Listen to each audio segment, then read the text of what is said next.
자기를 죽이려고 하는 사울을 다윗이 죽이지 아니하고 그를 살려준 사건이 나옵니다. 사울이 용변을 보기 위해서 혼자서 다윗과 그의 부하들이 숨어있는 동굴에 들어왔는데 다윗이 그를 죽이지 아니하고 겉옷자락만 살짝 빼고 그를 살려준 사건이 나오죠. 사울을 죽일 절호의 기회가 왔는데도 불구하고 원수인 사울을 죽이지 아니하고 그를 살려준 다윗의 모습을 볼 수가 있는 것입니다. 여러분, 우리가 사무엘상 26장을 보면 또 어떤 사건이 나오는 것을 볼 수 있는가 하면 또 다윗이 사울을 죽이지 아니하고 살려준 사건이 나오는 것을 볼 수 있습니다. 여러분, 사울은 다윗이 자기를 한번 살려주었는데도 불구하고 배은망덕하게도 또 다윗을 죽이고자 쫓아오는 일을 하였습니다. 자기를 살려준 은혜도 모르고 또 다윗을 죽이려고 군대를 이끌고 다윗을 찾아오는 일을 한 것이죠. 여러분들, 다윗은 이번에도 사울을 죽일 좋은 기회가 왔는데도 불구하고 사울을 죽이지 아니하고 그를 살려 보내는 일을 합니다. 사울을 포함하여서 그를 따르는 모든 군사들이 다 잠에 빠져 있는 참으로 사울을 죽이기 좋은 기회가 왔는데도 불구하고 사울을 죽이지 아니하고 그를 살려서 돌려보내는 사건이 나오는 것을 볼 수 있는 것이죠. 여러분, 그래서 우리는 이러한 다윗의 모습을 보면서 어떤 생각을 하는가 하면 야, 다윗 참 대단하다라는 그런 생각을 가집니다. 자기를 죽이려 하는 원수에게 복수하지 않고 한 번 살려준 것만 해도 참으로 대단한 일이다라고 할 수가 있는데 다윗은 한 번 더 용서하는 일을 행하였습니다. 한 번 살려주었는데도 불구하고 은혜를 모르고 또 자기를 죽이려고 찾아온 사울을 다시 한 번 더 용서하는 일을 한 것이죠. 여러분, 우리 같았으면 어떻게 했을 것 같습니까? 한 번 살려주었는데도 불구하고 또 누군가가 나를 죽이려고 또 찾아온다. 그럴 때에 어떤 반응을 보였을 것 같습니까? 야, 너는 안 되겠다. 내가 한 번 살려주었는데 또 나를 죽이려고 하는 거 보니까 너는 이제 죽어야 되겠다라고 하면서 죽이는 그런 일을 하지 않았겠습니까? 여러분, 근데 다윗은 한 번 은혜를 베풀어 준 사람이 배은망덕한 짓을 하였는데도 불구하고 다시 은혜를 베푸는 일을 하였습니다. 자기가 원수를 갚지 아니하고 하나님께 모든 것을 맡기며 또 원수를 계속해서 용서하는 자비로운 다윗의 모습을 볼 수가 있는 것이죠. 여러분, 그런데 다윗이 원래 그렇게 자비로운 사람이었느냐? 아닙니다. 다윗은 원래 그렇게 자비로운 사람이 아닙니다. 그것을 어떻게 알 수가 있느냐? 바로 오늘 본문에 나오는 다윗의 모습을 통하여서 그것을 알 수가 있습니다. 여러분, 오늘 본문을 보면 어떤 사건이 나오는 것을 볼 수 있는가 하면 다윗이 나발에게 은혜를 베푼 사건이 나오는 것을 볼 수 있습니다. 이 나발은 다윗이 머물고 있는 곳에서 굉장히 가까운 곳에 살았던 큰 부자인데 다윗은 이 나발의 양치는 사람들을 보호해주고 또 나발의 양떼를 도둑들로부터 들짐승으로부터 지켜주는 일을 행하였습니다. 다윗이 나발에게 은혜와 호의를 베풀어 주었다라는 것이죠. 여러분의 날이 지나고 양털을 깎는 날이 왔습니다. 여러분, 이 양털을 깎는 날은 수확을 하는 날이기 때문에 굉장히 좋은 날로서 보통 잔치를 벌리고 좋은 것을 나누고 좋은 음식을 나누어 먹는 그런 일을 하였었습니다. 여러분, 그래서 다윗도 나발에게 사람을 보내어서 좋은 날에 왔으니 먹을 것을 좀 나누어 주시오라고 그렇게 요청을 하고 있는 것을 볼 수 있는 것입니다. 여러분, 다윗이 소년들을 나발에게 보낼 때에 어떤 마음이 그에게 있었을까요? 내가 그에게 은혜를 베풀어 주었으니 그가 나에게 좋은 것으로 풍성하게 갚아주리라라는 그런 기대하는 마음이 있지 않았겠습니까? 가는 정이 있으면 오는 정이 있어야 되는 것이니까 자기가 그의 재산을 지켜주는 호의와 은혜를 베풀어 주었으니 그도 자기에게 좋은 것으로 풍성하게 갚아줄 것이다. 이런 기대하는 마음이 분명 있었을 것이 틀림없는 것입니다. 여러분들, 기대와는 달리 나발이 어떤 반응을 보였다는 것을 볼 수 있습니까? 오늘 보면 10절에서 11절 말씀입니다. 나발이 다윗의 사원들에게 대답하여 이르되 다윗은 누구며 이새의 아들은 누구냐? 요즘에 각기 주인에게서 억지로 떠나는 종이 많도다. 내가 어찌 내 떡과 물과 내 양털 깎는 자를 위하여 잡은 고기를 가져다가 어디서 왔는지도 알지 못하는 자들에게 주겠느냐 한지라. 나발이 다윗의 요구를 딱 잘라서 거절하고 있는 것을 볼 수 있습니다. 그것도 그냥 거절한 것이 아닙니다. 다윗을 주인 집에서 도망 나온 종놈이다. 어디서 굴러먹던 놈인지 모르겠는데 어디서 이런 나에게 요구를 하느냐라고 하면서 모욕까지 하면서 거절하는 일을 하였다라는 것을 볼 수가 있습니다. 다윗이 자기에게 은혜를 베풀어 주었다는 것을 분명히 알면서도 그것을 무시하고 모욕까지 주는 일을 나발이 하였다라는 것을 볼 수 있는 것이죠. 은혜를 은혜로 갚지 아니하고 은혜를 원수로 갚는 일을 하였다라는 것을 볼 수 있는 것입니다. 여러분, 그래서 다윗은 어떤 반응을 보였는가 하면 분노하는 반응을 보였습니다. 오늘 보면 21절을 보면 그가 분노한 이유가 무엇인지 이렇게 말씀하고 있습니다. 다윗이 이미 말하기를 내가 이자의 소유물을 광야에서 지켜 그 모든 것을 하나도 손실이 없게 한 것이 진실로 허사라. 그가 악으로 나의 선을 갚는도다. 자기가 은혜를 베풀어 주었으니 그에 대한 보답을 받아야 된다라고 생각하였는데 은혜를 원수로 갚는 것을 보고 굉장히 분노하고 있는 다윗의 모습을 볼 수가 있습니다. 여러분, 그래서 다윗은 어떻게 하였느냐? 자기 부하들에게 칼을 차게 만들고 나발의 집에 쳐들어가는 일을 하였습니다. 그리고 22절 말씀대로 나발의 집에 속한 남자를 모두 다 죽이겠다라고 하나님께 맹세까지 하는 일을 하였다라는 것을 볼 수 있습니다. 22절 말씀입니다. 내가 그에게 속한 모든 남자 가운데 한 사람이라도 아침까지 남겨두면 하나님은 다윗에게 벌을 내리시고 또 내리시기를 원하노라 하였더라.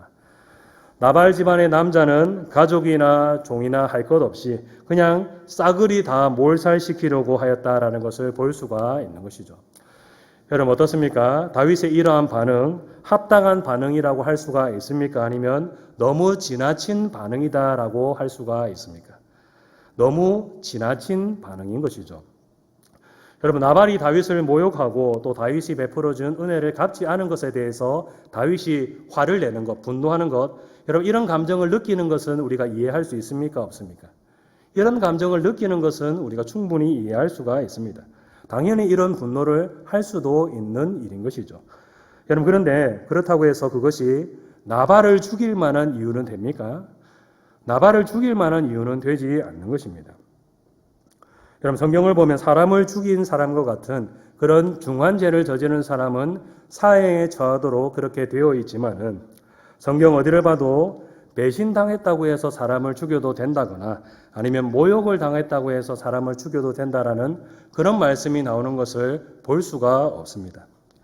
하나님의 말씀에 비추어서 볼 때에 다윗의 반응이 너무도 지나친 반응이다라는 것을 볼 수가 있는 것이죠. 여러분, 게다가 다윗은 나발 한 사람만 죽이겠다고 한 것이 아니라 나발의 집에 속한 모든 남자를 다 몰살시키겠다라고 하였는데, 여러분, 이것은 정말로 과잉 반응이다라고 그렇게 말할 수가 있습니다. 나발 한 사람을 죽이는 것도 하나님의 말씀의 기준에 정말 맞지 않는 일이다, 너무 지나친 반응이다라고 할 수가 있는데, 나발 집에 속한 모든 남자들을 다 죽이겠다고 하는 일은 과잉 반응 중에 과잉 반응이다라고 그렇게 할 수 있는 것입니다. 여러분, 이처럼 다윗은 원래부터 자비로운 사람이 아니었습니다. 다윗이 자비로운 사람인 것은 맞습니다. 다른 사람에게 은혜를 베푸고 호의를 베푸는 자비로운 사람입니다. 여러분, 그러나 한 번 은혜를 베풀어 준 사람이 자기에게 은혜를 갚지 않고 원수로 갚았을 때는 어떤 사람으로 바뀌는 사람이냐? 그냥 길길이 날뛰면서 분노하고 자기가 당한 일에 수십 배, 수백 배로 갚아주려고 하는 사람으로 바뀌는 그런 사람이다라는 것을 오늘 본문을 통해서 볼 수가 있는 것입니다. 따지고 보면 사울과 별반 차이가 나지 않는 그런 사람이다라는 것을 볼 수가 있는 것이죠. 여러분, 사무엘상 22장을 보면 어떤 사건이 나오는 것을 볼 수 있는가 하면 사울이 제사장 아히멜렉의 집안을 몰살시키는 사건이 나오는 것을 볼 수 있습니다. 아히멜렉이 다윗에게 음식과 골리앗의 칼을 제공하였다는 혐의로 사울이 아히멜렉 집안에 남녀노소 할 것 없이 젖먹는 아기까지 다 몰살시키는 잔인한 일을 저질렀다는 것을 볼 수가 있는데, 여러분, 오늘 본문에 나오는 다윗의 모습과 사무엘상 22장에 나오는 사울의 모습이 여러분 같습니까? 아니면 다릅니까? 어떻게 보이십니까? 다른 점이 전혀 없다는 것을 우리가 볼 수가 있습니다. 죽일 만한 죄가 없는데도 불구하고 분노하면서 한 집안을 몰살시키려고 하는 데 있어서 사울과 다윗이 별반 차이가 없는 사람이다라는 것을 우리가 볼 수 있는 것입니다. 여러분, 그런데 다윗이 사울과 같이 되지 않고 다윗이 될 수 있었던 것은 무엇 때문일까요? 여러분 그 차이는 한 가지밖에 없는데 그것은 바로 하나님의 간섭하심이 다윗에게는 있었다라는 것입니다. 다윗에게는 하나님의 간섭하심이 있었고 사울에게는 하나님의 간섭하심이 없었다라는 차이가 그들 가운데 있었다라는 것입니다. 다윗에게는 죄를 짓지 못하도록 막아주시는 하나님의 은혜가 있었지만은 사울에게는 그 은혜가 없었기 때문에 다윗이 사울이 되지 아니하고 다윗이 될 수 있었다라는 것을 우리가 볼 수 있는 것입니다. 여러분 오늘 본문을 통해서 읽지는 않았지만은 오늘 본문 뒤를 보면 어떤 사건이 나오는 것을 볼 수 있습니까? 하나님께서 아비가일이라는 한 여인을 통하여서 다윗이 죄를 짓지 못하도록 막으시는 사건이 나오는 것을 볼 수 있습니다. 여러분 그리고 하나님께서 나발을 직접 치심으로 다윗이 직접 보복하지 않아도 하나님께서 대신 갚아주신다라는 것을 다윗에게 보여주시는 일을 행하시는 것을 볼 수가 있습니다. 여러분 그래서 다윗은 무엇을 깨닫게 되었는가 하면 자기가 직접 원수를 갚지 않아도 하나님께서 대신 갚아주시는구나 라는 것을 깨닫게 되었습니다. 나발이 죽는 사건을 보고 또 경험함을 통하여서 하나님께서 대신 갚아주신다는 것에 대한 확실한 믿음이 그에게 일어나게 된 것입니다. 여러분 그래서 다윗은 사무엘상 26장에 나오는 다윗이 될 수 있었던 것이죠. 사울에게 직접 복수하지 아니하고 하나님께 맡기는 믿음의 사람이 될 수 있었다라는 것입니다. 여러분 만약에 다윗에게 오늘 본문에 나오는 나발의 사건이 없었더라면 자기가 한번 살려준 사울이 또 자기를 죽이려고 왔을 때에 다윗이 어떤 반응을 보였을 것 같습니까? 다윗이 나발에게 보여주었던 반응과 똑같이 다윗은 길길이 날뛰면서 자기를 죽이려고 하는 사울을 죽이는 그런 반응을 보였을 것이 틀림없는 것입니다. 여러분 앞에서도 살펴보았듯이 다윗은 자기가 은혜를 베풀어 준 상대가 배은망덕하는 짓을 할 때에는 과잉으로 분노하는 그런 성격을 가진 사람이었습니다. 자기가 은혜를 베풀어 주었는데도 불구하고 상대방이 그것을 무시하고 악한 일로 갚는다. 그러면 수십 배, 수백 배로 갚아주는 사람이 바로 다윗의 본 모습이었다라는 것이죠. 여러분 그래서 만약에 오늘 본문에 나오는 나발의 사건이 없었더라면 다윗은 틀림없이 사울에게 복수하는 일을 하였을 것이 틀림없는 것입니다. 내가 당신에게 한번 은혜를 베풀어 주었는데 또 나를 죽이려고 찾아와 이제는 도저히 참을 수 없다라고 하면서 사울을 죽이는 일을 하였을 것이 틀림없는 것입니다. 여러분들 하나님께서는 나발 사건을 통하여서 분노하여 원수를 갚으러 가는 다윗이 죄를 짓지 못하도록 막으시고 하나님께서 대신 갚아주신다라는 사실을 그로 하여금 깨닫도록 만들어 주셨습니다. 여러분 그래서 다윗은 사울을 2번이나 용서할 수 있었던 것입니다. 다윗이 원래 그렇게 하나님께 모든 것을 온전히 맡기는 믿음의 사람이었고 자비로운 사람이었기 때문이 아니라 하나님의 간섭하심과 은혜 때문에 다윗이 다윗답게 될 수 있었다라는 것을 우리가 볼 수 있는 것입니다. 원래 다윗이 사울과 그렇게 차이가 나지 않고 별반 다르지 않은 사람이었는데 다윗이 사울이 되지 않고 다윗이 될 수 있었던 것은 다 하나님의 은혜 때문이다라는 것을 우리가 볼 수 있는 것입니다. 다윗이 다윗답게 될 수 있었던 것은 다 하나님의 은혜 때문이다라는 것을 볼 수 있는 것이죠. 여러분 이것은 다윗만 그런 것이 아니라 아브라함도 똑같습니다. 여러분 아브라함은 믿음의 조상이라고 불리는 사람입니다. 여러분 근데 성경을 보면 믿음의 조상이라는 별명과는 다르게 그가 참으로 믿음이 없는 사람이었다라는 것을 볼 수가 있습니다. 하나님께서 내 자손을 하늘의 별과 같이 바닷가의 모래알같이 만들어 주시겠다라는 약속의 말씀을 주셨지만은 그 약속의 말씀을 좀처럼 믿지 못하는 아브라함의 모습을 우리가 성경을 통해서 볼 수가 있는 것이죠. 여러분 그래서 아브라함이 믿음 없이 어떤 일들을 하는 것을 볼 수가 있습니까? 그가 집에서 키우던 다메섹 사람 엘리에셀을 상속자로 만들려고 하는 일을 하였고 또 사라 대신에 하갈을 취하여서 자녀를 낳으려고 하는 그런 실수를 저질렀다는 것을 볼 수가 있습니다. 자녀를 주시겠다는 하나님의 약속의 말씀을 믿지 못하고 믿음 없는 일을 저지른 아브라함의 모습을 볼 수가 있는 것이죠. 여러분 그런데 그런 아브라함이 나중에 보면 독자 이삭을 번제로 바치라라는 그런 순종하기 어려운 말씀에도 즉각 순종하는 믿음의 사람이 되었다라는 것을 볼 수가 있는데 여러분 아브라함은 어떻게 그런 믿음의 사람이 될 수 있었던 것일까요? 다윗과 마찬가지로 역시 하나님의 은혜가 그에게 있었기 때문입니다. 여러분 창세기 20장을 보면 아브라함이 그랄이라는 곳으로 가서 그곳의 왕인 아비멜렉을 만나는 사건이 나오는 것을 볼 수 있습니다. 이 아비멜렉에는 자식이 한 명도 없었는데 하나님께서 이 아비멜렉의 꿈에 나타나셔서 어떤 말씀을 주셨는가 하면 아브라함은 선지자이니 그를 정해서 그에게 기도를 받으라라는 말씀을 주셨다는 것을 볼 수 있습니다. 여러분 그래서 아비멜렉은 그 말씀대로 아브라함을 청하여서 그에게 기도를 받았는데 하나님께서 그 아브라함의 기도를 통하여서 어떤 역사를 일으키셨는가 하면 아비멜렉의 집에 태가 활짝 열려서 많은 자녀들이 태어나도록 하는 그런 역사를 일으켜 주셨습니다. 원래 아비멜렉에는 자식이 없었는데 아브라함이 기도한 후에는 그냥 아비멜렉의 아내와 여종들이 다 임신을 하는 그런 놀라운 일이 일어난 것입니다. 여러분 이 사건을 보면서 제일 놀란 사람이 누구일까요? 기도를 받아가지고 자녀들이 많이 태어난 아비멜렉이 놀랐을까요? 아니면 기도를 한 아브라함이 더 놀랐을까요? 여러분이 생각하기엔 누가 더 놀랐을 것 같습니까? 기도를 한 아브라함이 더 놀랐을 것이다. 저는 그렇게 생각을 합니다. 왜 그렇게 생각을 하느냐? 아비멜렉이 자기와 똑같은 문제를 가지고 있었는데 그 문제가 자기의 기도로 말미암아서 해결되는 그런 일이 일어났기 때문인 것입니다. 여러분 아비멜렉이 가지고 있었던 문제는 아브라함이 가진 문제와 똑같은 문제였습니다. 둘 다 자녀가 태어나지 않아서 근심과 걱정 속에 있었다라는 것이죠. 여러분 그런데 아브라함이 기도하였는데 자기와 똑같은 문제를 가진 아비멜렉의 문제가 해결되는 그런 역사가 일어난 것입니다. 여러분 이것을 보고 아브라함에게 어떤 생각이 들었겠습니까? 하나님의 말씀대로 기도했더니 아비멜렉에게 자녀가 생기는구나. 그렇다면 나도 자녀를 주시겠다는 하나님의 약속의 말씀을 붙잡고 기도하면 하나님께서 내게도 틀림없이 자녀를 주실 것이다라는 그런 생각이 들지 않았겠습니까? 자녀를 주시겠다고 하신 그 하나님의 약속의 말씀에 대한 확실한 믿음이 그때에 생겼을 것이 틀림없는 것입니다.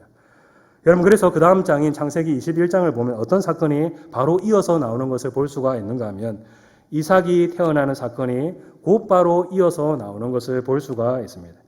아브라함이 창세기 20장에 나오는 그 아비멜렉의 사건을 통하여서 약속의 말씀에 대한 확실한 믿음이 생기게 되었고 확실한 믿음이 생기자마자 바로 다음 장인 21장에 하나님께서 이삭이 태어나도록 허락하셨다라는 것을 볼 수가 있는 것입니다. 여러분 이처럼 아브라함은 아비멜렉의 사건을 통하여서 하나님은 약속의 말씀을 반드시 지키시는 분이시다라는 것을 확실하게 믿게 되었습니다.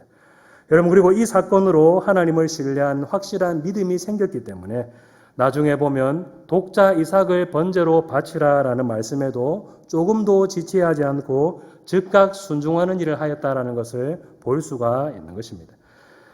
여러분 아브라함은 아들을 번제로 바치라라는 그런 말씀에도 즉각 순종하는 일을 하였는데 여러분 어떻게 아브라함은 그런 순종하기 어려운 말씀에 지체하지 않고 순종하는 일을 할 수 있었을까요? 여러분 그것은 이삭에게서 나는 자라야 내시라 부를 것임이라 라는 하나님의 약속의 말씀을 그가 굳게 믿었기 때문입니다. 여러분 창세기 21장 12절을 보면 하나님께서 아브라함에게 이삭에게서 나는 자라야 내시라 부를 것임이라 라는 약속의 말씀을 주셨다는 것을 볼 수 있습니다.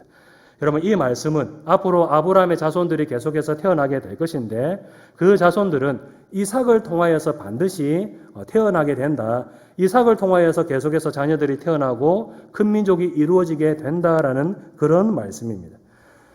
여러분 근데 번제로 바치라라는 그런 말씀을 들었을 때에는 아직 이삭은 어린 소년이었고 미혼이었기 때문에 자녀가 없었습니다. 여러분 그래서 아브라함은 어떤 생각을 하였는가 하면 이 이삭이 죽지 않도록 하나님께서 만드시거나 아니면 번제로 바쳐져서 이 아이가 제가 되고 가루가 된다고 하더라도 이 아이를 하나님께서 다시 살리시리라라는 것을 아브라함은 믿었습니다. 왜냐하면 이 이삭에게서 나는 자라야 내시라 부를 것임이니라라고 하나님께서 약속하셨기 때문인 것입니다. 아직 이삭에게는 자녀가 없는데 이 이삭을 죽이면 어떻게 되겠습니까? 그러면 약속의 말씀이 이루어지지 않겠죠. 그래서 아브라함은 이 이삭이 죽지 않거나 이 이삭이 죽었다고 하더라도 하나님께서 반드시 이 이삭을 다시 살리셔서 결국 이 아이가 결혼하게 하시고 자녀가 태어나도록 그렇게 만드실 것이다라는 것을 아브라함이 믿었다라는 것이죠. 여러분, 그래서 히브리서 11장 17절에서 19절을 보면 이렇게 말씀하고 있는 것을 볼 수가 있습니다. 성경 말씀 함께 읽도록 하겠습니다. 아브라함은 시험을 받을 때에 믿음으로 이삭을 드렸으니 그는 약속들을 받은 자로 돼 그 외아들을 드렸느니라. 그에게 이미 말씀하시기를 내 자손이라 칭할 자는 이삭으로 말미암으리라 하셨으니 그가 하나님이 능히 이삭을 죽은 자 가운데서 다시 살리실 줄로 생각한지라. 비유컨대 그를 죽은 자 가운데서 도로 받은 것이니라. 아멘. 제가 앞에서 말씀드린 것이 성경에 그대로 나오는 것을 볼 수가 있습니다.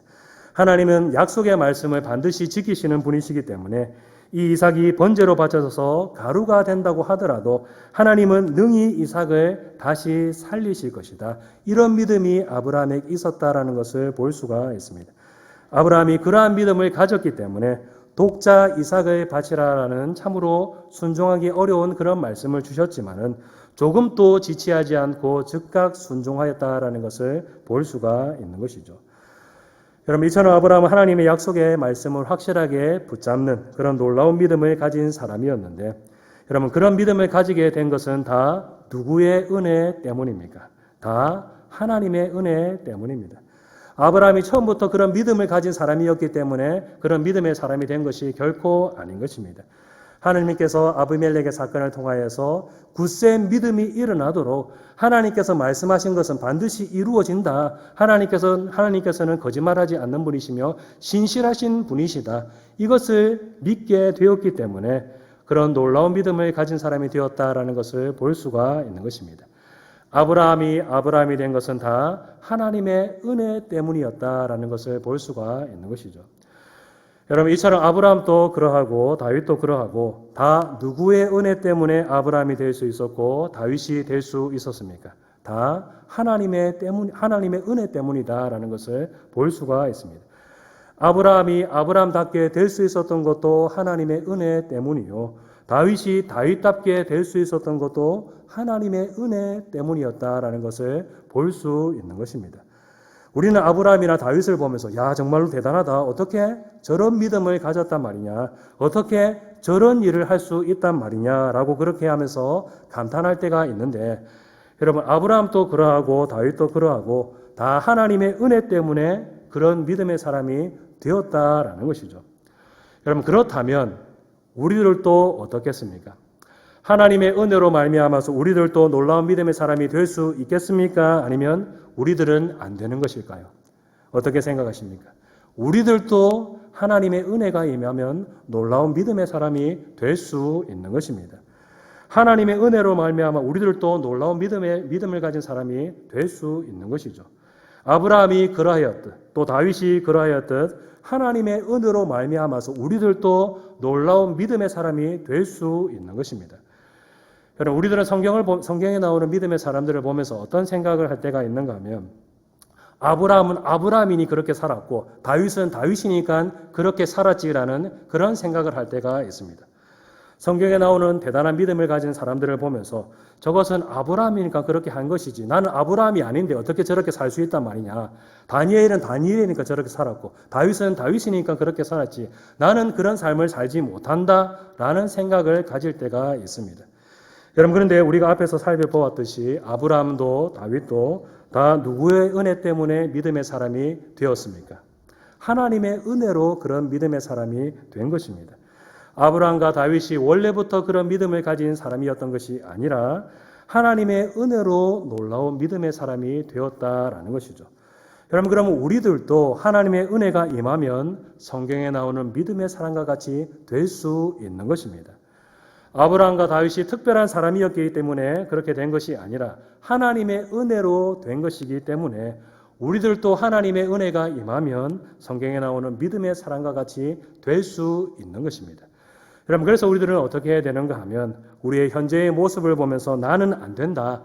나는 그런 삶을 살 수가 없다라고 하는 것이 아니라 하나님의 은혜를 구하는 일을 우리는 해야 되는 것입니다. 아브라함을 아브라함답게 만드신 하나님, 또 다윗을 다윗답게 만드신 하나님, 저도 그런 믿음의 사람으로 하나님 만들어 주시옵소서. 아브라함이 아브라함 되도록 은혜를 베풀어 주신 것처럼, 또 다윗이 다윗이 되도록 은혜를 베풀어 주신 것처럼 저에게도 은혜를 베풀어 주사 믿음의 삶을 살아가는 사람이 될 수 있도록 만들어 주시옵소서. 우리가 이것을 바라보며 믿음으로 하나님의 은혜를 구하고 기도하는 일을 해야 되는 것입니다.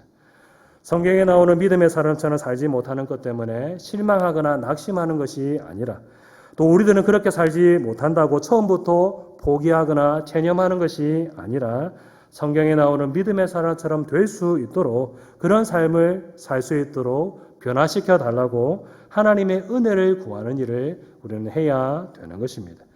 성경에 나오는 그런 믿음의 삶을 바라보면서 사모하며 나도 그런 삶을 살 수 있게 해달라고 하나님의 은혜를 구하는 삶을 우리들은 살아가야 되는 것입니다.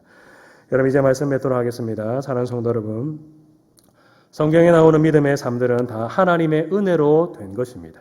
나의 나 된 것은 오직 하나님의 은혜로다라는 말씀 그대로 모든 믿음의 삶은 다 하나님의 은혜로 된 것입니다. 우리 성도님들이 이것을 기억하시고 하나님의 은혜를 구하며 믿음의 삶을 살기 위해서 힘쓰는 우리 모든 성도님들 다 되시기를 주님의 이름으로 축복합니다.